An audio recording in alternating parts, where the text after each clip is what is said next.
Hey, how are you? It's Angelo Caruso. I teach presentation skills. I do it in live formats, in keynotes, and in conference settings. I do it in the Present Like a Pro online course, and I also offer tips in the Present Like a Pro Facebook group, which you can join right after you watch this video. This morning, I'm going to talk about how to improve your call to action, and I'm going to use a cooking analogy to explain it to you. If you are a fan of breakfast like I am, you will never forget what I'm about to explain to you because the analogy is so powerful. And by the way, if you're watching this video on YouTube, I very much appreciate the like, the comment, the subscription, because when you subscribe, you will receive ongoing tips on how to improve your presentations. Now, I tripped on this tip that I'm about to share with you because I've done so much sales training through the years. And in fact, I've been a commissioned salesperson for 40 plus years now, so I understand this very, very well. And here is the basic premise that all salespeople, as an example, I think every presentation should have a call to action, but all salespeople are obligated to have what's called a call to action or a CTA. And the problem is in most sales presentations is that the CTA is proffered way too early. So what happens is the people listening to the presentation aren't quite ready for the call to action yet. They're not ready for the close. And if they're not ready for the close, they'll decline or reject the offer, which causes the closing ratio of the salesperson to plummet. The salesperson doesn't learn from that experience, and then they make the same mistake over and over again in subsequent presentations. This also explains why most presentations are not very persuasive, right? Because the call to action is delivered at the wrong temperature, right? And we're going to get into temperature right now as we talk about cooking a breakfast steak, for example. So I have a pan on the stove and I have a breakfast steak that I'm going to cook for you right now.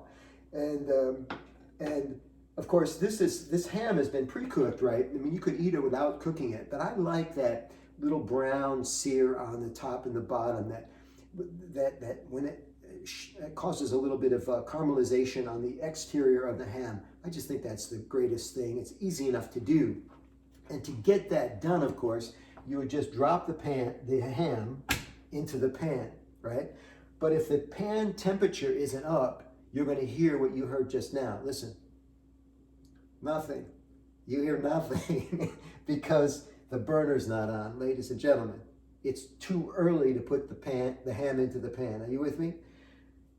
So the analogy in the speaking business is if you offer that call to action before it's time, before the temperature of the audience, is where it needs to be, the offer will fall flat and nothing will happen. So what we do in the cooking world is we turn the pan on to bring the burner to a certain temperature so that when the ham plops into the pan, you're going to get some indicators that you're doing the right thing to achieve that caramelization effect, right? Remember I told you about that little browning that happens. Some people call it searing. In barbecue parlance, it's called marking the meat, right? So the burner has to be a certain temperature in order for the ham to caramelize.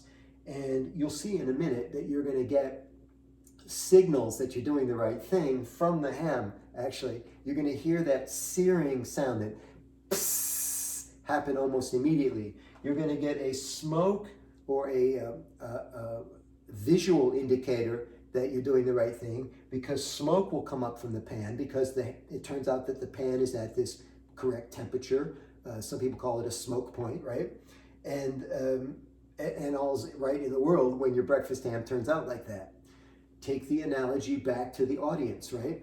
You've got this call to action, but the audience isn't at the right temperature to receive this offering from you.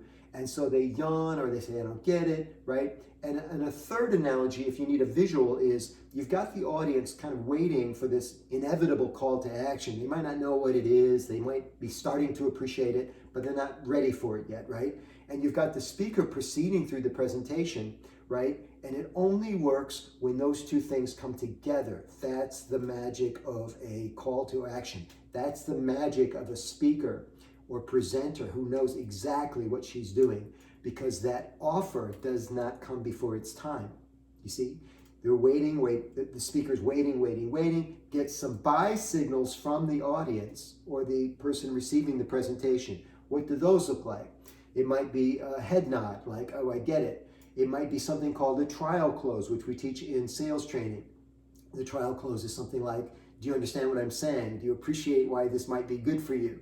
And you start to see the person smile or nod their head.